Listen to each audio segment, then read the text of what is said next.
Malawi. Marihuanowe serce Afryki. Witam w Malawi. Południowa wschodnia Afryka. Bardzo ciepły klimat, przyjaźni ludzie. Stąd nieprzypadkowo wzięła się nazwa marketingowa, trochę dla turystów, określająca Malawi jako ciepłe serce Afryki, the warm heart of Africa. Natomiast my nie jesteśmy zwykłymi turystami, którzy przecierają zwykłe turystyczne szlaki, dlatego pokażemy Wam trochę inne serce Malawi. Kraj słynie z ciepłego klimatu, niezwykle gościnnych mieszkańców oraz pięknego, pełnego endemicznych ryb jeziora Malawi.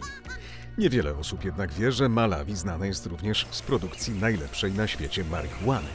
O jej istnieniu nie dowiecie się z żadnych przewodników Lonely Planet lub filmów na National Geographic.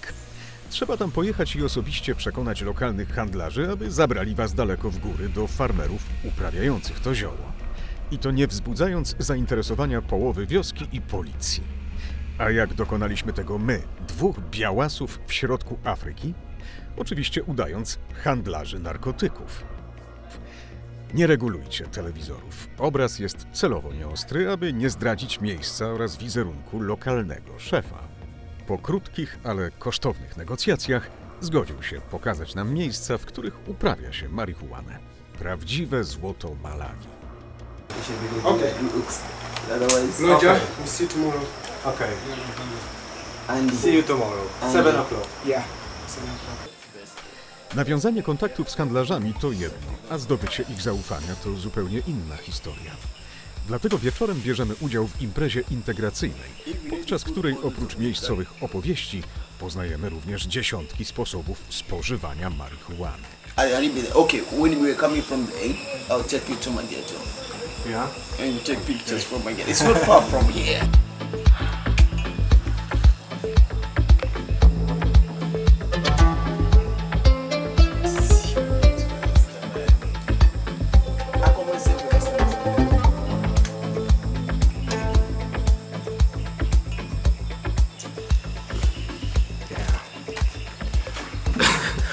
Another one for me.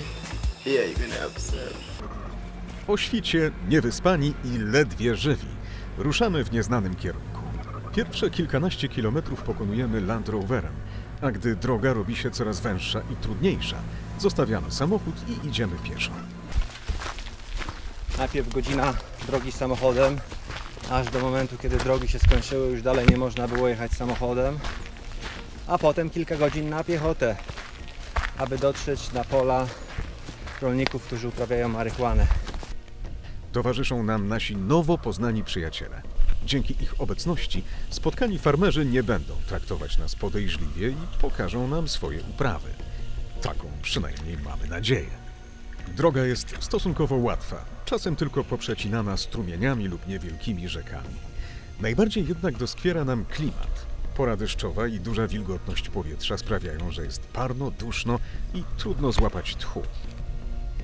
Po kilku godzinach docieramy do pierwszej wioski. Jej mieszkańcy zajmują się wyłącznie uprawą tradycyjnych roślin – kukurydzy, herbaty czy tytoniu. Wioska leży zbyt blisko dużych skupisk ludzkich, aby jej mieszkańcy mogli uprawiać konopie. Istnieje zbyt duże ryzyko wpadki. Po kolejnej godzinie wędrówki spotykamy na drodze pierwszą grupę farmerów zajmujących się uprawą konopi. Zostajemy przedstawieni i po krótkiej rozmowie przystępujemy do organoleptycznej oceny jakości zioła. Lekko cytrusowy. Ale lepszy zapach jak ten wczorajszy, na pewno. Silniejszy. Is it easy? Good ganja? Yeah, Very good. Malawian gold. yeah. The good smoking. Good smoking. Yeah, good tobacco of Malawi. Ganja and cannabis sativa. Z kartki. z Otesu. I co? I mokra barycha. Yeah, it's a best ganja of Malawi. Mówisz, że najlepsza jaka jest na świecie. Yeah, thanks. Thanks. Okazuje się, że farmer nie jest żadnym handlarzem, a konopie uprawia jedynie na własne potrzeby. Po chwili zaprasza nas do obejrzenia swojej niewielkiej plantacji, ukrytej za pobliskimi polami kukurydzy. To jego przydomowy, ziołowy ogródek. Jeszcze nie gotowe, jeszcze za 2 miesiące i będą żniwa. Malawi Gold, najlepsza marihuana. Tak jak gdy mówimy o cygarach, mówimy o kubańskich cygarach, jak mówimy o marihuanie, to mówimy o malawijskiej marihuanie. Złoty standard, najlepsza marihuana, wszystkie inne do niej mogą się chować. Taki lekko cytrusowy zapach. Teraz jest dosyć łatwo rozpoznać ten gatunek, to jest gatunek sativa, podgatunek sativy. Cienkie liście, nie są takie zbite topy. Teraz jeszcze można je rozróżnić, ale gdy ususzymy, to już nie są do odróżnienia od podgatunku indyki, ale można je oczywiście rozpoznać, jak się spali jointa i zobaczy się, jakie są skutki. Konopie indyjskie dzielą się na dwie odmiany – sativa i indica. Po zażyciu tej pierwszej ludzie stają się bardziej pobudzeni, energiczni i pełni życia. Natomiast indica jest lepsza dla osób, które chciałyby zrelaksować się i odpocząć po dniu pełnym wrażeń.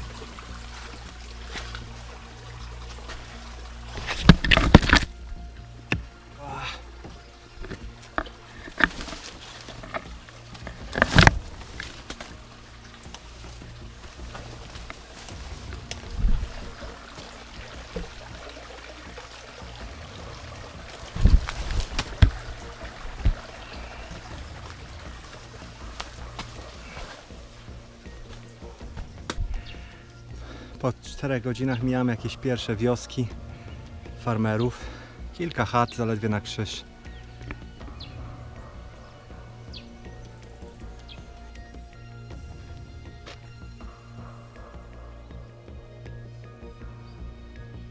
Ile już idziemy? Ile idziemy? No nie wiem, no parę godzin. Nie wiem, po 5 godziny. Chłopaki są twarde. Cały czas cisną. Prowadzą nas lokalsi. Bez lokalsów byśmy tutaj w ogóle nie doszli. Dzięki nim oni znają tutaj wszystkie drogi, wszystkich farmerów, którzy uprawiają marihuanę. Tylko dzięki nim możemy odnaleźć te miejsca. To oczywiście się dogadać z nimi. Tu mamy wszystko. Jakby się nam przewodnik zgubił albo zwiał, to zawsze będziemy mogli wrócić. Mamy tu całą trasę, jaką przechodzimy, wszystkimi waypointami.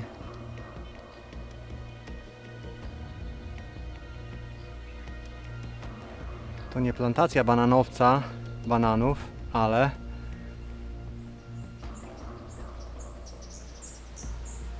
najlepsza marycha rośnie pod słońcem. Nie na sztucznym świetle, na wozach czy chemii, tylko na prawdziwym słońcu. Jest wtedy najlepsza, zwłaszcza malawijska.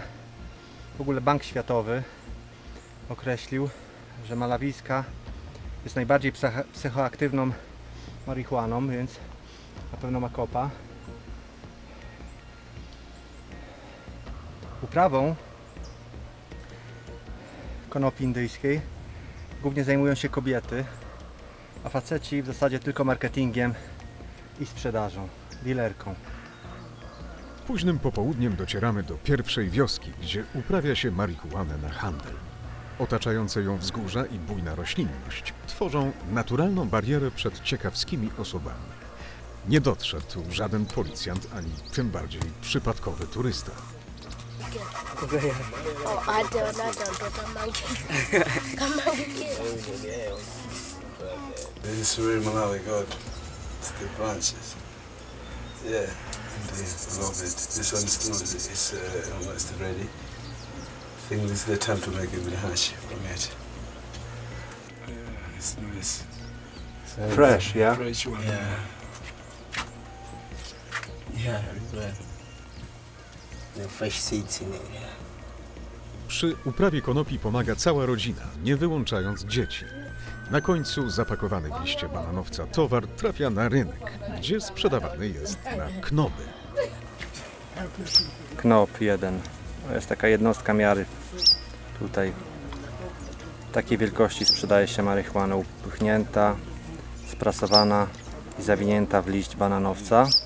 Bananowiec jeszcze wzmaga taki lekko cytrusowy zapach marihuany, która jest w środku, tutaj widzicie, ubita. I takie coś kosztuje tutaj, kupując prosto od farmera, jakieś 3000, to jest jakieś $6. Podobno to starcza na miesiąc, od miesiąca do 2 ostrego palenia. Czas na obiad, więc zanim pójdziemy obejrzeć plantację konopi, przygotujemy jeszcze coś do zjedzenia. A nasi nigdy nie liczący czasu przewodnicy nie zapominają o obowiązkowej chwili relaksu. The ganja time, you know. We're gonna play this song about my mama. It's all about this song with marijuana. So the song goes like, I'm a ganja man. I won't ever be no Babylon. Fire Babylon. I'm a fireman. I won't ever be no Babylon. Fire Babylon. I'm a ganja man. Czas ruszyć dalej. Pola, na których rosną konopie indyjskie, znajdują się tuż za pobliską rzeką. Przed nami ostatni etap naszej podróży. Ciężki jest żywot farmera marihuany tutaj w Malawi. 1/5, około 1/5 trafia do niego ze sprzedaży marihuany. Reszta do przemytników, pośredników i dealerów. No i z tej 1/5 musi opłacić z reguły. Mu wystarcza na jedzenie, na ubrania dla dzieci. To wszystko. To nie są wielkie dochody. To jest w zasadzie pozwala wyłącznie na przeżycie, nic więcej.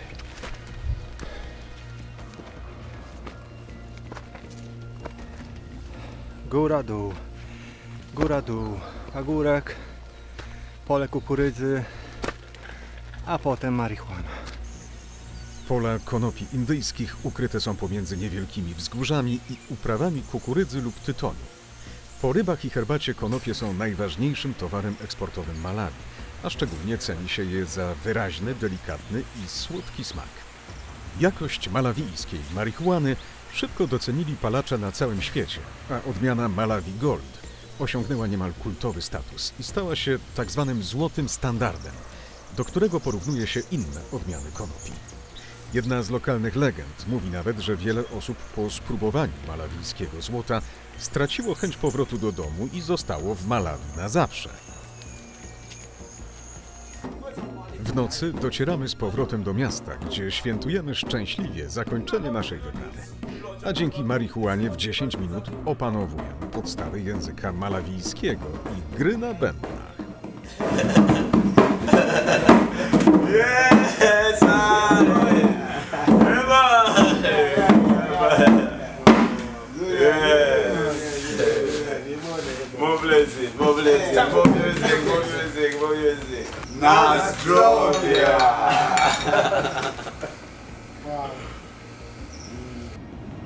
Poranek wita nas pięknym wschodem słońca i delikatnym szumem jeziora Malawi. Spróbowanie malawijskiego zioła nie spowodowało, że zatraciliśmy się w narkotykowym ciągu i chcemy zostać tu na zawsze. Malawijska legenda nie zadziałała. Pojawia się za to inny problem. Wyjaśnia się, dlaczego Wojtek od kilku dni źle się czuje. To nie skutek przemęczenia, picia alkoholu czy palenia marihuany. Kolega się źle poczuł, wczoraj miał wszystkie objawy malarii. Wczoraj też. Przedwczoraj też, to jest gorączka, dreszcze, ból głowy i halucynacje w nocy nawet. Dlatego musimy wziąć dawkę już nie leczniczą, nie profilaktyczną, ale leczniczą. Lecznicza uderzeniowa dawka 4 tabletki na raz. No, po 4 tabletkach to będą skutki uboczne na pewno. I teraz jak najszybciej do lekarza. Do lekarza mamy cały dzień drogi. Jesteśmy w stałym kontakcie z lekarzem w Polsce, a ten radzi, aby nie wracać do kraju, tylko leczyć malarię na miejscu. Tam, gdzie mają największe doświadczenie i najskuteczniejsze lekarstwo.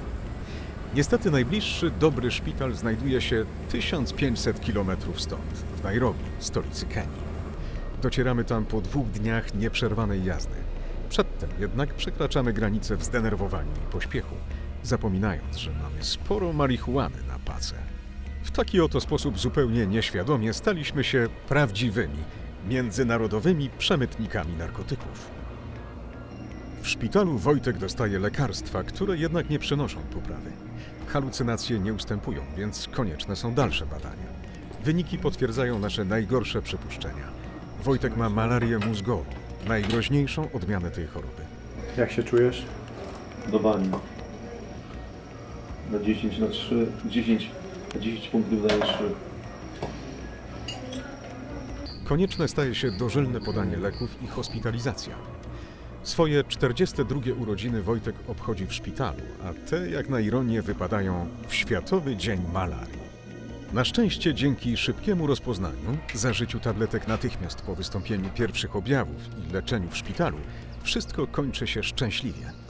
Tydzień później, bogatsi o nowe doświadczenia i pełni niezapomnianych wrażeń, wracamy do kraju cali i zdrowi.